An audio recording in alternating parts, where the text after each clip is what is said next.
Sedaplah. Petang-petang ni minum kopi kan. Kita ada pula manisan-manisan dekat sini. Bismillah. Kopi. Siapa tak suka kopi kan? Dia macam ada gula-gula manis sikit.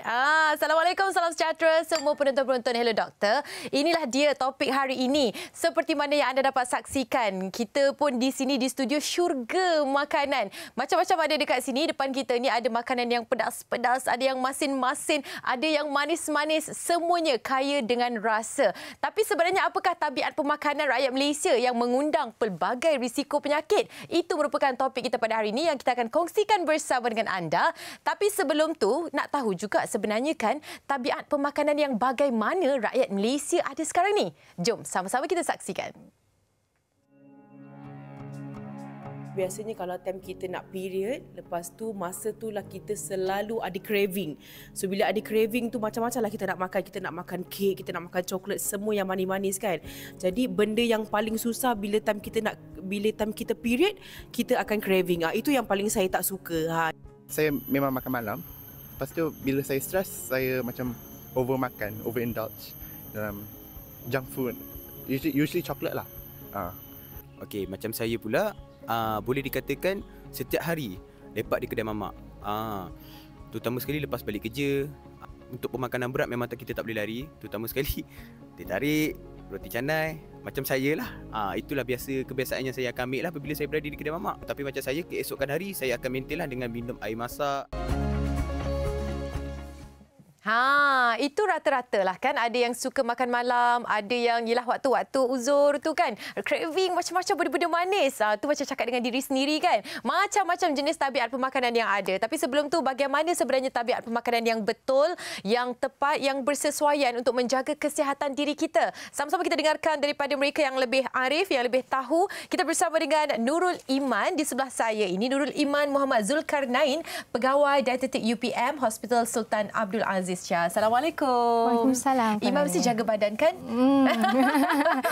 Yelah, dietitian dia kena membawa dan juga ada knowledge yang lebih lah insya-Allah kan. Itu yang kita nak korek sikit knowledge dia, nak berkongsi dengan anda semua. Sebab apa? Ini merupakan persediaan bulan Ramadan. Kita tahu bulan puasa ni, ya Allah, kalau tak bulan puasa pun kita akan makan macam-macam. Apatah lagi bulan puasa yang rasa macam nak reward diri sendiri waktu berbuka tu. Kan raya lain pula, makan rendang, makan ketupat. Okey, tu cerita nanti. Tapi sebelum tu, kalau kita dengarkan Iman, yang mereka kongsikan tadi, ada yang makan waktu malam, esok siang dah tak mau makan manis-manis, minum air masak sahaja. Itu antara tabiat pemakanan. Ada juga yang craving benda manis. Jadi macam mana sebenarnya secara amnya yang kita boleh rumuskan tentang tabiat pemakanan rakyat Malaysia? Silakan. Okey, baik. Pertama sekali terima kasih atas jemputan. Okey, sebelum tu saya masuk dulu tentang statistik obesiti berdasarkan tinjauan National and Health Mobility Survey Kebangsaan Malaysia, iaitu pada tahun 2019 yang terbaru sekali, terdapat peningkatan dari segi kadar obesiti rakyat Malaysia, iaitu sebanyak 50.1%. Ada peningkatan berbanding yang sebelumnya adalah 2011, iaitu 44.5% sahaja. So peningkatannya adalah sangat membimbangkanlah. So berdasarkan apa yang VT tadi tunjuk, tabiat pemakanan rakyat Malaysia, banyak makan manis lah, ada yang dari segi waktu malamnya makan, lepas tu esok tak makan. Jadi dari segi pattern makan tu sangatlah kita panggil makan manis saja, makan waktu tak tentu. Jadi makanan kat depan ni pun adalah makanan-makanan yang tinggi kalori lah kita panggil. Okey, jadi itu adalah tabiat pemakanan rakyat Malaysia. Itu adalah selera-selera orang-orang kita lah. Jadi saya sebagai seorang pegawai dietetik, ini adalah cabaran saya untuk saya membetulkan macam mana cara pemakanan yang betul bagi orang-orang rakyat Malaysia kita lah. Okey, kita ambil daripada poin yang dikongsikan Iman tadi kan. Iman dikongsikan yang 60% lebih kurang kan rakyat Malaysia ini tergolong dalam kalangan mereka yang obes. Okey. Jadi bagaimana sebenarnya, adakah pemakanan ini menjadi faktor utama ataupun faktor-faktor lain seperti mungkin kita tahu genetiknya ataupun faktor lain yang menyumbang kepada kondisi obesiti ini di Malaysia?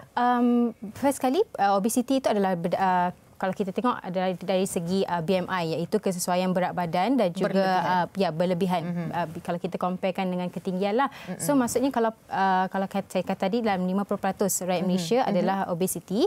Okey, ini bergantung pertama sekali dari segi cara pemakanan. Cara pemakanan, yang kedua adalah dari segi gaya hidup lah. Gaya hidup iaitu dengan cara fizikal aktiviti ada ke tak. Okey, sebab rakyat Malaysia kebanyakannya kita selalu macam workaholic, tak ada masa untuk spend untuk exercise dan sebagainya kan. So memang berdasarkan yang National Health Mobility Survey tadi, memang rakyat Malaysia adalah sangat tidak aktif. Memang kebanyakannya selalunya kurang untuk pergi bersenam. Even pergi brisk walk pun memang jarang. Jaranglah. Susah kita nak dengarkan memang itu adalah gaya hidup yang diamalkan kan. Ya, betul. Tapi bila nak kata pasal makanan, Malaysia inilah syurga makanan. Semua jenis makanan yang sodap semua ada di Malaysia. Bila kita katakan tentang itu, mungkin secara ringkasnya sebelum kita beralih kepada topik yang berbeza, adakah kita, Cak Na, yang kita ada kondisi lebih berat badan disebabkan pemakanan?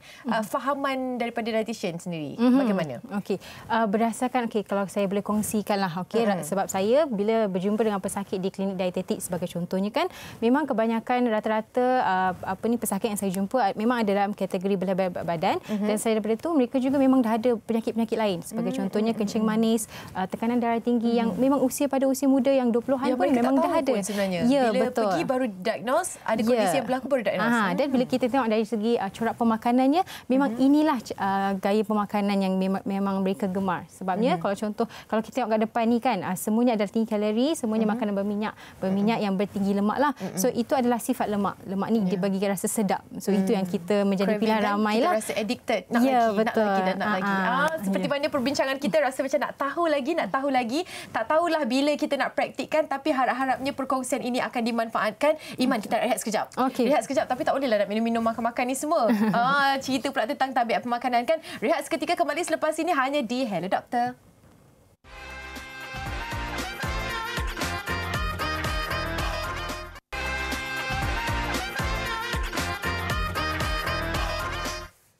Okey, kembali bersama dengan kami dalam Hello Doktor. Topik yang sering kali dinanti-nantikan. Sebab apa? Cerita pasal pemakanan. Tapi kali ini bukan nak makan je. Nak cerita tentang tabiat kita ni. Kenapa agaknya kita suka makan benda manis, benda goreng-goreng, benda yang kalau tak minyak tu rasa macam tak lengkap, tak kenyang.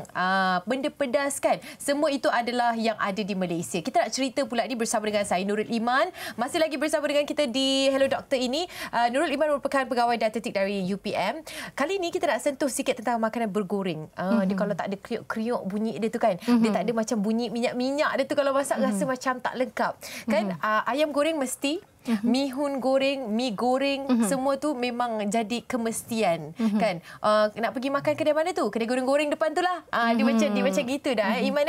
Jadi sebenarnya kalau kita nak cerita ni, adakah kita selalu dengar dia akan mengundang kepada bacaan kolesterol yang perlu dirisaukan. Jadi yang sebenar-benarnya, adakah memang makanan berminyak ini tidak boleh ataupun bagaimana saranan yang terbaik untuk makan makanan yang berminyak? Okey, baik. Terima kasih atas soalan tersebut.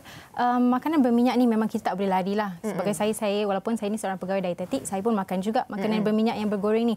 Tapi kita kena tahu untuk had dari segi pengambilan satu hari itu. Okey, sebagai contohnya, kita sebagai pegawai dietetik secara generalnya untuk rakyat Malaysia, kita sarankan untuk ambil mengikut konsep pinggan sihat Malaysia, iaitu suku-suku separuh lah. Maksudnya setiap kali waktu makan, sebagai contohnya lah, mungkin waktu malam nak makan nasi berlauk kan, tak ada masalah nak ambil, mungkin ambil lauk ayam goreng sebagai contohnya. Lepas tu lagi suka adalah nasi lah. Nasi tu kita sarankan nasi putih, bukan nasi yang berminyak, nasi goreng sebagainya. Okey, dan kemudian kalau contohlah nak makan ayam goreng, dan sayur tu jangan ambil yang makanan bergoreng juga. Bukan ambil sayur goreng, yang rebus lah. Ya, yang rebus ke, yang celok ke. So dari segi situ kita dapat kurangkan pengambilan minyak dalam satu waktu makan lah. Sebabnya kalau kita ambil pengambilan minyak dalam berlebihan, macam tadi penanya ada bagi tahu, akan meningkatkan dari segi bacaan kolesterol dalam darah tu. Okey, sebab bacaan kolesterol dia memang mempengaruhi daripada kita punya makanan satu hari lah, especially makanan berminyak yang tinggi lemak ni. Ya, kan. Dan bila cerita tentang makanan berminyak ni, mungkin makanan portion yang main course kita dah ada minyak sikit. Kan nanti petang nak kudak-kudak pula, nak tu kopok lekok. Kopok lekok ini semua benda-benda yang deep fry punya kan, yang kita pakai minyak. Guna minyak yang berkali-kali ni, apakah risikonya terhadap kesihatan kita? Ya, betul. Ya, soalan yang sangat bagus. Okey, sebabnya itu adalah salah satu apa yang saya perasan lah. Rakyat Malaysia tidak mengambil berat tentang penggunaan minyak, especially dekat warung-warung ke dekat pasar-pasar ke kan. Sebab mereka ni membuat perniagaan, menjalankan perniagaan mestilah nak jimat dia betul dari segi kos kan. Okey, so mereka akan menggunakan minyak berkali-kali. Tak kisahlah keropok leko ke, ayam goreng ke, pisang goreng dan sebagainya. So risiko dia adalah bila kita gunakan minyak yang berkali-kali, dia akan menukarkan komposisi minyak tersebut. So akan meningkat kepada risiko sakit jantung, kanser dan sebagainya lah. Okey, so itu tak ada masalah untuk ambil, tapi macam saya cakap tadi, kena tahu hadkanlah kuantiti pengambilan setiap kali makan tu. Mungkin dalam seminggu sekali 2 kali saja, bukan tabiat hari-hari untuk ambil makanan yang bergoreng ni as snacking waktu petang-petang minum petang kan. Yang the bestnya adalah kita homemade lah kan. Kita tahu kuantiti minyak yang kita dapat gunakan. Mungkin itu sedikit sebenarnya dapatlah sikit mengurangkan. Kadang-kadang craving tu ada. Nak jemput-jemput pisang kan. Nak keropok leko, itu mesti ada. Okey, cerita juga pasal minyak ni.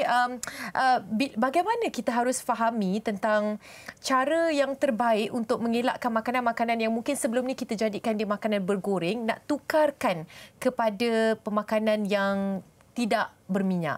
Dan apakah sebenarnya kesan terhadap diri kita secara tidak langsung kalau perubahan secara drastik ni kita lakukan? Daripada dulu kita suka makan berminyak, mungkin lepas tu kita nak tukarkan, channelkan kepada makan yang lebih tidak berminyak. Betul, okey.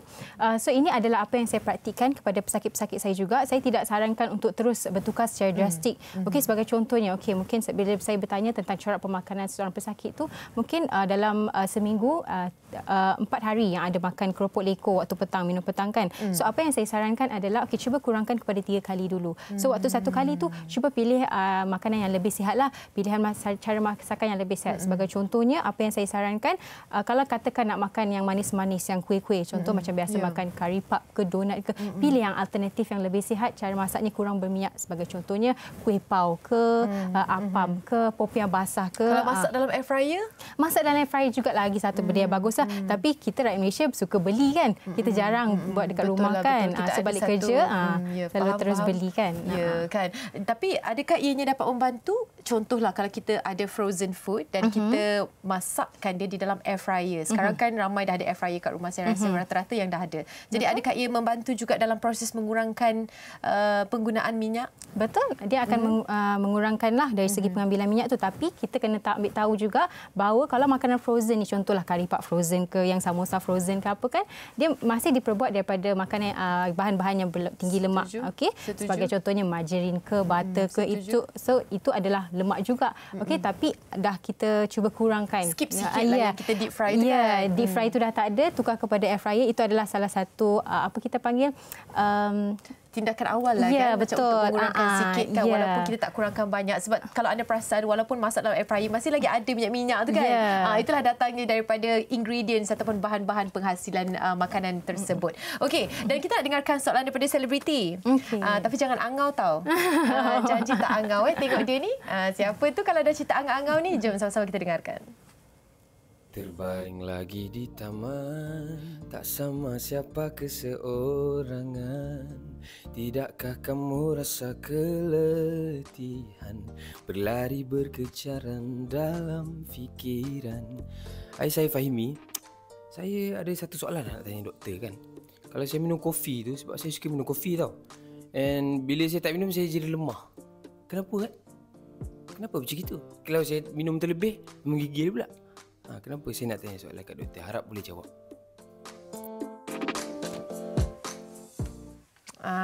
Kan, tak tahu macam mana nak jawab.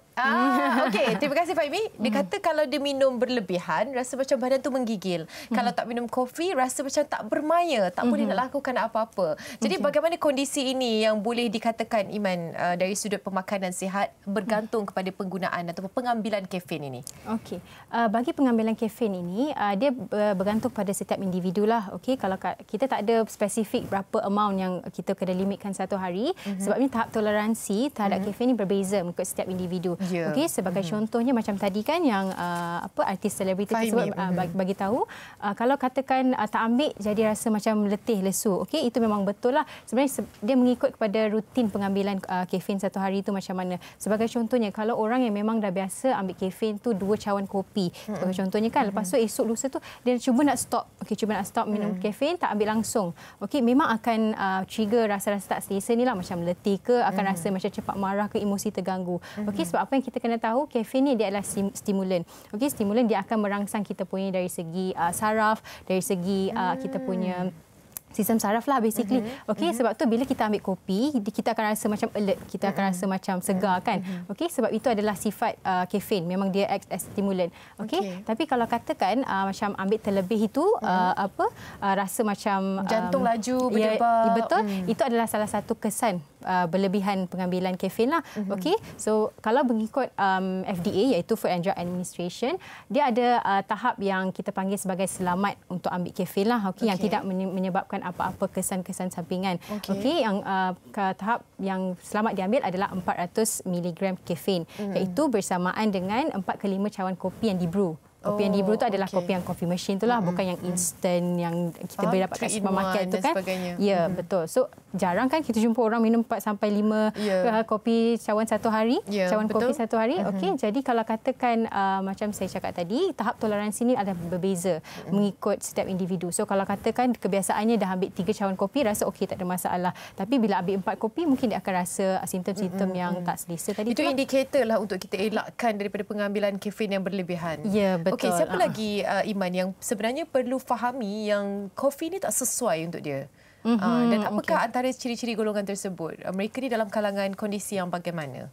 Sebenarnya tak ada spesifik kondisi, contohnya macam dia ada masalah sakit buah pinggang ke, contohnya macam pesakit yang ada masalah jantung ke, dia tak ada betul-betul spesifik lah. Tapi macam saya cakap tadi, kalau rasakan ambil kopi tu berlebihan, contoh macam 2 cawan kopi buat rasa tak selesa, rasa macam gelisah, rasa murung, rasa macam jantung berdegup laju ke, itu adalah tanda-tanda yang kopi tu tak bersesuaian lah. Okey, tapi macam saya cakap tadi juga, saya sentuh sikit, okey, kalau contohnya pesakit tu ada pesakit kronik buah pinggang sebagai contohnya, and then bacaan result darah dia mungkin ada tinggi sikit dari segi potasium.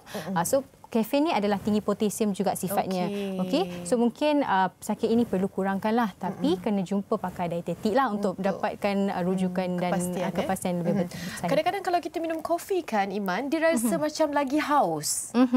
Jadi kenapa? Adakah mungkin ada penjelasan di sebaliknya? Okey, memang kopi ni akan buat kita rasa lagi haus sebab dia ada sifat diuretik, iaitu dia akan buat kita rasa nak kencing, kerap kencing selalu. And then bila kita perasan kan, kalau kita minum kafein kan, nanti kalau kita membuang air kecil, dia akan ada bau kafein tu. Okey, itu adalah salah satu sifat daripada kafein jugalah, daripada kopi. Okey, tapi satu lagi saya nak sentuh, kita kena faham kafein ni bukan daripada kopi saja.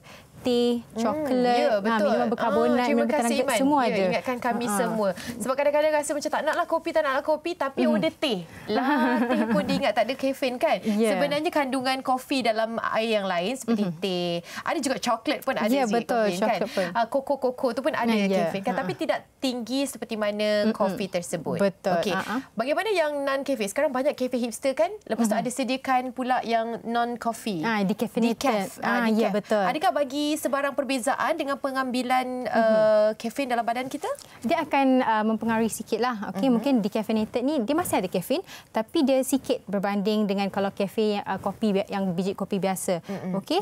So kalau katakan untuk mereka yang cuba untuk kurangkan kopi, yang memang penggemar kopi tapi bila minum kopi rasa macam tak sedap, tak selesa ke apa ke, boleh cuba untuk tukar kepada decaffeinated ni lah. Tapi kalau seelok-eloknya jangan terlalu depend on kopi sahaja. Ya kan. Itu dia. Okey, alang-alang ni kan kita nak menjelang Ramadan ni, masih lagi nak kopi kan? Sekarang sahur kopi, dah buka kopi pula. Boleh ke? Ataupun sebenarnya ada cara yang terbaik bagi mereka yang kaki kopi ni, penggemar kopi ni, untuk mengamalkan ataupun mengambil kopi di bulan Ramadan? Okey.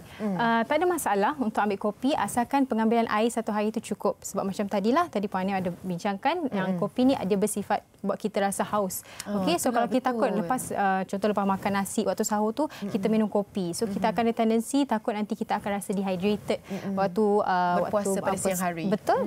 So kalau boleh, kalau nak ambil kopi tak ada masalah, tapi kena make sure dari segi pengambilan air kosong tu cukup satu hari. Okey, at least 8 gelas satu hari, ataupun nak lagi spesifik kena kira mengikut kesesuaian berat badan lah. Ya, kan? Itu dia. Kalau boleh minum kopi tu masa sebelum tarawih tu kot. Jadi masa tarawih tu segar sikit, dapat minum banyak malam tu kan. Cik, cakap orang kadang-kadang memang sahur tu lah nak kopi. Kita pula memang suka kopi. Okey, Iman, kita berhenti kejap. Sambil-sambil tu kita pandang-pandang depan-depan ni, jeling-jeling. Okey, kita nak berehat seketika, kembali selepas ini. Jangan ke mana-mana tahu. Kami masih lagi akan bersiaran bersama dengan anda untuk topik di Hello Doktor.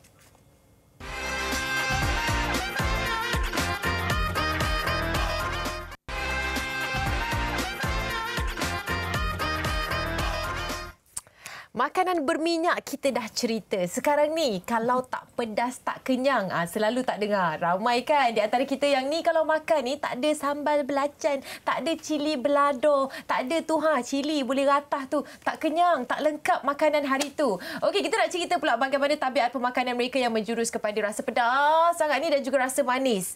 Dua ni memang favourite orang Malaysia. Tapi bukan saya saja dan juga Iman yang akan berkongsi. Kita ada juga Sabi Sadi. Okey, lama tak dengar khabar. Macam mana sekarang? Alhamdulillah, sihat. Alhamdulillah, perkembangannya okey? Muka pun dah semakin kembang. Okey, Sabi Sadi bersama dengan kita dan juga masih lagi bersama dengan Nurul Iman selaku dietitian kita kat sini. Sabi Sadi, macam mana pun saya rasa ramai di antara kita yang dapat membaca artikel dan juga apa yang berlaku dengan Sabi pada last year, 2023, November. Betul. Lebih kurang macam tu kan? Kita semua terkejut bila nampak ada gambar terbaring kan, dah pergi hantar pergi hospital dan sebagainya. Cerita dia appendix. Okey, macam mana cerita dia? Mungkin nak cerita mungkin saya ada event. Seminggu straight tu saya ada event. Saya ada dekat Singapura. Lepas tu, yalah, kadang-kadang saya ni memang minat dengan benda-benda yang pedas. Okey, kalau tak ada pedas, bukan saya. Saya rasa macam tak complete saya punya makanan tu. Jadi saya straight dalam seminggu tu, cili balado. Tapi cili tu masih nampak lagi. Lepas tu saya memang ada show time tu juga. Time tu, mungkin ini adalah satu pesanan daripada arwah nenek saya jugalah. Bila kita makan, dia cakap, kita jangan berlari. Duduk diam sebentar, tunggu setengah jam. Jangan rushing macam tu. Jadi Sabi ni orang yang sangat aktif. Saya memang sangat aktif. Jadi kalau saya makan, saya dah terus kena buat kerja. Saya tak boleh duduk diam, tunggu, relax jap, tak boleh. Ini yang terkena dengan saya. Jadi awal dia, saya makan pedas tu memang straight seminggu. Lepas tu dengan show. Lepas tu kebetulan saya balik daripada Singapura, pergi ke Morib. Kebetulan time tu sana pun back to back show. Lepas tu time saya pergi ke Morib tu, saya lapar sebelum nak pergi show. So saya makan dulu. Saya makan dulu, lepas tu saya pergi show. Jadi malam tu saya dah perasan saya ada macam heartburn? Bukan, dia macam GERD. Ada angin tapi tak nak keluar. Saya cuba nak keluarkan tapi tak nak keluar. Jadi bila saya rasa macam tak selesa lah. Tapi yalah, mungkin saya makan, lepas tu saya buat show. Tak ada rest kan. Saya terus buat show. Mungkin itulah mungkin penyebab dia. Tapi itulah bila saya malam tu yang saya rasa saya rasa macam benda menyucuk dekat perut saya. Itu yang dikejarkan ke hospital. Lepas tu memang tak boleh nak bangun ke badan? Saya boleh bangun lagi. Cuma rasa macam seperti ada pisau. Macam pisau di perut kita. Bila saya tanya isteri saya, dia cakap apa tau? Tu angin. Saya cakap bukan angin. Ini bukan angin. Ini lain macam tau. Angin tu kita dapat rasa sebab badan kita kan. Kalau angin kita dapat rasa. Tapi macam ni kalau lain lah ni lain. Benda rasa menyucuk tu macam pedih sangat. Jadi saya cakap okeylah. Solution dia kita pergi klinik dulu. Bila pergi klinik, doktor sendiri cakap suspek. Apa dia? Appendix. Allah. Saya benda ni lah daripada dulu sampailah sekarang. saya nak elak benda ni. Yelah. Yelah, rasa macam mana orang cakap makanan pedas ni berkait rapat dengan appendix. Kalau boleh nak elak lah. Tak naklah kita antara yang terkena kan. Okey, Ivan senyum kat situ kan. Mendengarkan cerita daripada keadaan Sabi ni bagaimana? Adakah memang selalunya mereka yang ada mungkin didiagnosis sebagai ada appendix ni mengalami situasi yang sama, dan betul ke sebenarnya appendix ni berpunca daripada makan pedas-pedas? Okey, menarik ya, sebabnya selalu memang bila cakap pasal appendix saja memang orang kaitkan dengan makan pedas. Okey, tapi apa kaitannya? Okey, selalunya orang akan cakap disebabkan oleh biji-biji cili itulah. Dan sebenarnya berdasarkan kajian rata-rata tak dapat punca pun. Apa punca appendix ni? Okey, yang sebenarnya. Sebabnya based on kajian juga ada yang mengatakan disebabkan oleh makanan sayur-sayur yang tak didigest. Okey, bila tak didigest, bagi contohnya kita makan macam tadi kan, makan laju, tak sempat nak ada sistem penghadaman yang baik tu. Sistem penghadaman tak betul pun boleh mengganggu juga. Tapi masih tak ada kita panggil conclusion lah. Memang betul appendix ni disebabkan oleh makan pedas. Okey, sebabnya makanan pedas ni dia macam tadilah, tak semestinya makan pedas tu makan pedas yang contoh macam ayam goreng pedas tu tak bermakna akan jadi appendix juga. Okey, dia berdasarkan daripada kalau macam contoh masak lemak yang ada cili padi, kalau kena rata sekali dengan cili tu kan, itu mungkinlah. Tapi dari segi kuantiti pengambilan tu pun mungkin akan memberi faktor juga kepada appendix ni terjadi. Okey, apa sebenarnya kesan? Ini pun kaki pedas juga ni. Apa sebenarnya kesan kalau kita makan pedas yang berlebihan, dan apa indikator yang kata okey sebenarnya badan kita dah tak boleh terima pedas ni, pedas dia takat ni je. Macam mana? Macam mana kita nak tahu? Sebab kita ni bila craving kan, kita dah tak tahu dah tahap kita yang mana. Duk makin pedas masuk lagi. Tapi sebenarnya macam mana kita nak kata okey badan kita sebenarnya dah tak boleh terima dah tahap pedas yang tu. Okey. Yang ini memang bergantung juga kepada setiap individu, sebab ada orang yang okey dia makan tahap pedas macam mana pun, memang makan cili satu biji macam tu pun tak ada rasa pedas. Okey, ada orang yang memang sensitif kepada pedas. Sebagai contohnya mereka yang ada masalah gastrik lah, gastrik ke yang ada GERD, reflux kan, memang mereka ni memang sensitif kepada makanan yang pedas, makanan yang cili banyak lah. Okey, tapi macam tadi Puan yang tanya apakah indikator sama ada kita ni masih boleh makan pedas atau tidak, kita sendiri yang tahu kita punya badan macam mana. Okey, sebagai contohnya kalau memang dah biasa makan pedas, rasa badan biasa okey normal je, tak ada masalah, okey itu maksudnya kita dah tolerate dengan rasa pedas yang itu. So bila kita makan lebih, mungkin nanti badan kita akan rasa berpeluh lebih sikit ke kan. Okey, tapi jangan jadikan itu satu tabiat lah. Okey, sebabnya daripada makan pedas tu, sebab otak kita akan signal yang badan kita akan panas tau. Sebab sifat pedas, sifat cili ini dia ada capsaicin. Okey, capsaicin ni akan buat kita punya otak dapat signal untuk jadi kita berpeluh, sebab kita nak coolkan balik badan kita. So kalau selalu jadi macam ni, selalu badan kita, otak kita perlu bagi signal untuk coolkan balik badan kita, kita punya sistem saraf mungkin akan terganggu jugalah. Betul kan. Dan kita juga nak tahulah kondisi Sabi sendiri sampai perlu melakukan pembedahan kan? Malam tu memang doktor tak ada solution lain. Dia rasa benda tu dah bengkak. Pasal kita ada usus yang besar dan usus paling kecil. So bila di tahap usus yang paling kecil tu yang dah bengkak. Jadi kalau kita tahan lagi, doktor cakap dia akan pecah. So itu satu risiko yang besar bagi doktor lah. Jadi sebab itu dia ambil solution untuk malam tu juga kita kena buat lakukan prosedur tersebut. Prosedur itu adalah untuk membuang bahagian yang bengkak. Membuang bahagian yang bengkak. So dia menyalurkan semula yang okey. Maknanya sekarang ni keadaan dah okey lah. Dah okey sepenuhnya lah. Dah okey sepenuhnya. Okey, bila dah okey sepenuhnya ni kan, soalan yang dinanti-nantikan. Adakah dia masih lagi makan pedas? Dah hantu pedas memang tak boleh nak lari lah. Macam saya, tapi saya cara pemakanan saya yang sebelum, cara saya makan, cara hadaman saya sebelum berbeza dengan sekarang lah. Kalau sebelum ni kalau kita makan pedas, kita rasa terlalu pedas kan, kita suka minum air. Jadi cara kunyaan kita tu tak cukup untuk betul-betul bagi dia lumat dulu lah. Maknanya macam bergantung pada air untuk masukkan dia. Kadang-kadang kalau dulu kita pedas kan, kita rasa pedas kan, kita minum air kan. So cara hadaman kita tak betul. Jadi sekarang ni memang Sabi kalau pedas tahan je lah. Tunggu dia betul-betul hancur baru minum air. Macam itulah. Dengan dulu Sabi suka makan kena ada air. Okey. Sekarang ni habis makan dulu baru minum air. Maknanya cara pemakanan yang dinasihatkan kan. Okey, minum air tu minum air apa? Minum air masak ke? Saya minum air sejuk. Okey, kita nak cerita pula. Bila dah makan pedas-pedas ni kan kita nak juga air manis-manis. Ni kopi. Kopi ni tadi, Masya Allah, manis dia. Sebab apa? Kita nak cerita yang peminat kopi yang mungkin kopi O yang kosong tu lain. Ini peminat yang memang minum minuman manis. Kita ada pula boba tea sekarang. Kita ada pula apa lagi? Macam-macam sekarang smoothie teh tarik kau yang ada buih-buih tumpah-tumpah tepi-tepi tu kan. Sedap. Okey, minat manis tapi? Saya kalau ikut last year memang saya dah potong gula. Sebelum ni saya memang potong gula. Memang saya suka minat manis tapi bila saya dah buat IF macam tu kan, saya dah kurang sangat kepada manis. Okey. Tapi jadi kalau makanan manis, okey. Okey, jadi macam mana? Manis ni tak dapat nak lari lah kan. Sekarang dessert macam-macam.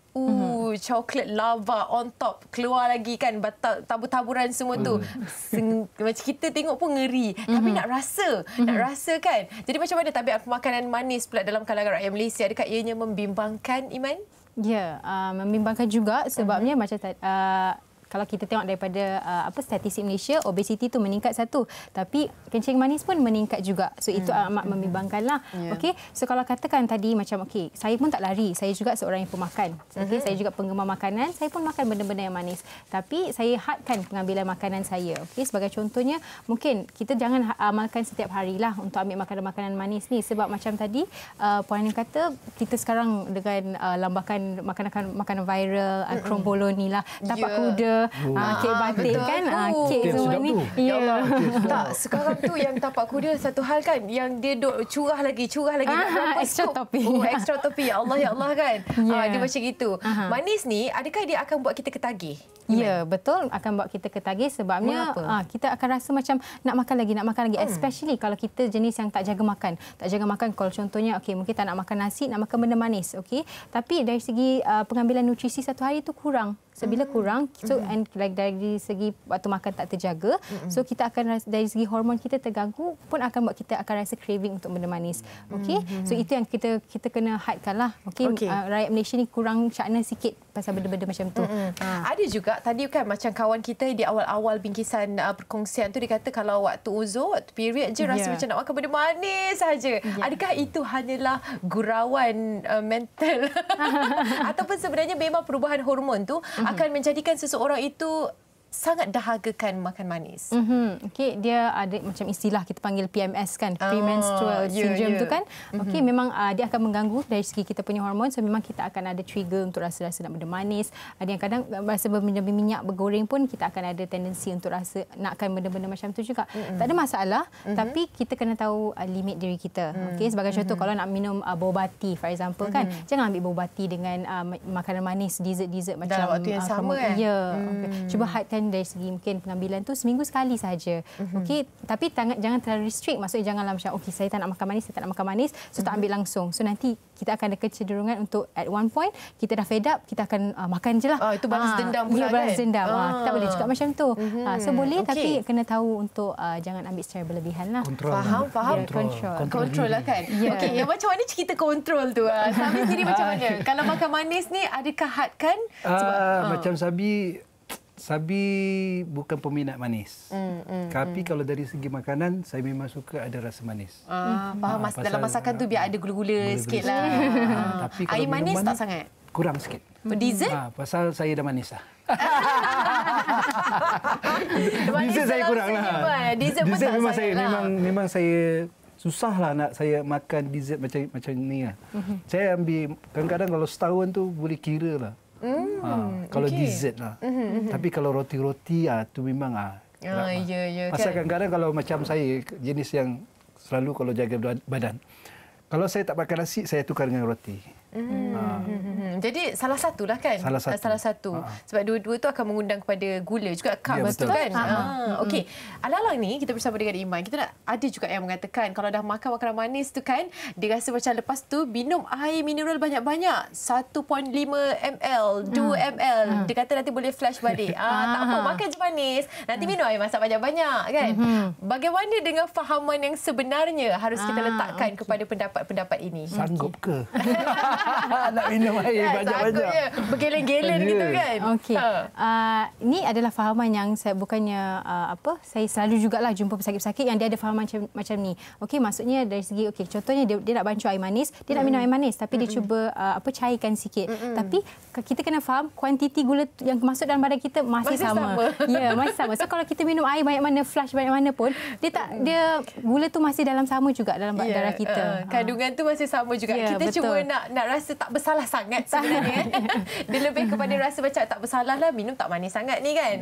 Itu dia. Okey, Iman dan juga sahabat tak boleh pergi mana-mana. Kena teman saya sampai akhir nanti. Kita nak rehat seketika ya. Kembali selepas ini dalam Hello Doktor.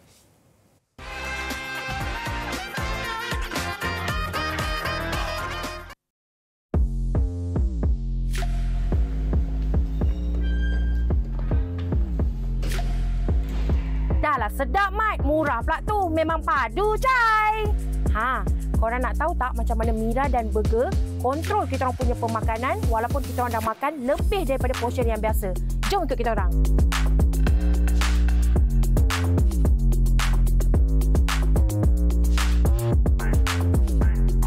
First kali kita orang mencuburi bidang review ni starting daripada dia. Sebab macam Mira dia suka buat video sebelum makan. Apa yang dia makan, dia akan buat video. So, dia buat video tu, Burger tak tahu yang dia buat full set. Daripada segi dia letak lauk, nasi, apa semua. Lepas tu, dia post pun Burger tak tahu. So, besok masa Burger kerja, dia kata, tengok ni jap, kita punya video dah 500,000. Kalau macam makan tu, of course Burger lah. Sebab Burger muka depan kan. So, kalau macam Burger tengok. Burger akan tanya Mira, okey, besok kita review pukul apa? Kalau macam contoh, dia kata review kita tengah hari. So, tengah hari tu Burger akan tanya, review tu makanan berat ke atau ringan? Kalau dia kata macam makanan berat, so daripada malam tu Burger memang dah tak akan makan dah sampai pagi. Kita puasa lah. Kita orang akan puasa sampai kita orang makan untuk review tu je. Lepas je habis review tu, yang Burger dah makan untuk kita buat video tu, Burger dah tak akan makan dah sampai ke malam. So, waktu kita tak ada review tu, kita akan pergi exercise, brisk walk ke. So, macam nak jaga kesihatan kita sikit lah. Sebab kita kan hari-hari memang makan. Macam-macam pula kita makan kan. So, kita tak tahu kita punya kesihatan macam mana. So, kita buatlah macam exercise, jogging ke, macam tu lah.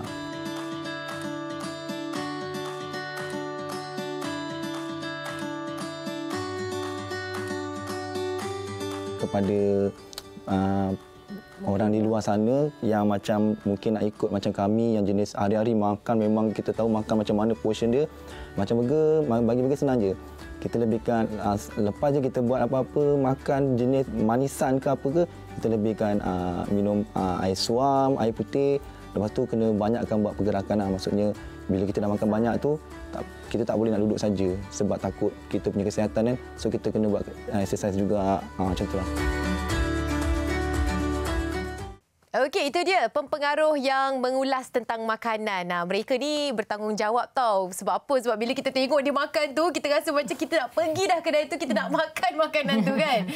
Jadi itulah tips daripada mereka, Mira dan juga Burger, yang berkongsi dengan kita bagaimana pula mungkin tips dan juga nasihat daripada Iman sendiri kan. Melihat kepada, itu dah jadi satu trend lah kan. Mana-mana foodie, foodie, ni foodie kan. Semuanya kita rasa macam, okey, kita kena pergi. Ramai orang dah pergi kat sini, rasa bersalah dan berdosa tak pergi kat sana kan. Lepas tu makan. Jadi macam mana mungkin sedikit nasihat lah kan kepada kita yang tinggal di negara syurga makanan ini. Okey. Kita memang tak boleh lari daripada tu sebab sekarang ni zaman yang kita gunakan platform-platform media sosial untuk kita nak cari makanan ke apa. And kebanyakan yang buat review konten makanan ni, dia menggunakan platform tersebut sumber pendapatan mereka. Dan mereka juga mostlynya untuk mempromosikan perniagaan seseorang lah. Yalah, okay? of course. So kita tak ada masalah untuk kita nak support ataupun untuk kita nak enjoy sekali makan. Nak merasa tak ada masalah. Bulan puasa ni kan? Betul. Tapi kita kena tahulah dari segi macam mana cara pengambilan makanan tersebut. Okey, tak salah mungkin nak makan macam nasi berlauk kemasak lemak itu ini kan. Tapi kena make sure ada sumber seratnya. Contohnya macam ada sayur ke tak. Minum air tu janganlah minum air manis saja. Ada juga air kosongnya. Okey, and kita pun bukanlah hari-hari kan kita pergi macam tu. So tak ada masalah. Tapi dari segi pengambilan makanan tadi, macam contoh yang food reviewer tadi bagi tahu, kalau contoh dia dah makan makanan manis ke apa, makan banyakkan minum air kosong. Itu dah bagus dah. Lepas tu pergi exercise sebagainya. Dan itu pun kira satu alternatif yang bagus lah. Okey, cumanya untuk jadikan review makanan sahaja sebagai sumber pendapatan and also kalau kita yang sebagai orang yang tengok nak ikut tu jangan make sure kita jangan terlalu terikut-ikut lah. Maksudnya kita kena tahu juga kandungan makanannya apa, ada cukup khasiatnya ke tidak lah. Okey, daripada Sabi sendiri kepada penonton-penonton yang mungkin sukakan podeh macam kamu ni kan, apa nasihat yang mungkin boleh disampaikan? Nasihat dia tak ada pun sebenarnya. Bagi saya pedas tu tak ada kena-mengena. Bila saya tanya doktor pun sendiri cakap, doktor pun agree kan. Pedas itu bukan penyebab untuk kita dapat appendix. Tapi cara kita makan, cara hadaman. Macam mana? Nabi pun dah ajar kita kena kunyah 44 kali. Barulah makanan itu akan betul-betul orang hancur. Itu yang sepatutnya kita lakukan. Tapi itulah macam Sabi ni, kalau makan memang sangat-sangat laju. Bagi dekat meja, settle. Memang settle tak lama tau. Orang masih baik. Aku punya nasi masih banyak lagi. Kau punya dah habis dah. Memang Sabi macam tu. Tapi sekarang dah tak. Jadi, apa pun, rasa Sabi kepada yang peminat pedas tu, teruskan. Pedas for life. Pedas for life. Yang penting korang kena tahu cara hadaman itu saja. Kan? Yang penting itu saja. Ya, setiap badan kita ni membawakan kondisi yang berbeza kan. Ada setengah orang toleransi dia begini, ada setengah orang toleransi dia begini. Okey, terima kasih banyak-banyak Sabi Sadi bersama dengan kita. Kita ucapkan yang terbaik insya-Allah selepas ini dengan job-job mendatang 2024 insya-Allah. Dan Nurul Iman, terima kasih banyak-banyak pegawai dietetik daripada UPM bersama dengan kita sepanjang siaran ini. Dan terutama sekali terima kasih kepada penonton-penonton setia kami di Hello Doktor. Terima kasih kepada anda semua yang sentiasa menyokong kami dan setia bersama dengan kami. Salam Ramadan kita ucapkan kepada anda semua. Jadi untuk bulan Ramadan ni kita rehat sekejap untuk Hello Doktor. Nanti kita kembali pada musim raya untuk berkongsi dengan anda pelbagai lagi topik menarik dalam Hello Doktor. Sehingga kita bertemu lagi. Assalamualaikum. Jaga diri. Bye.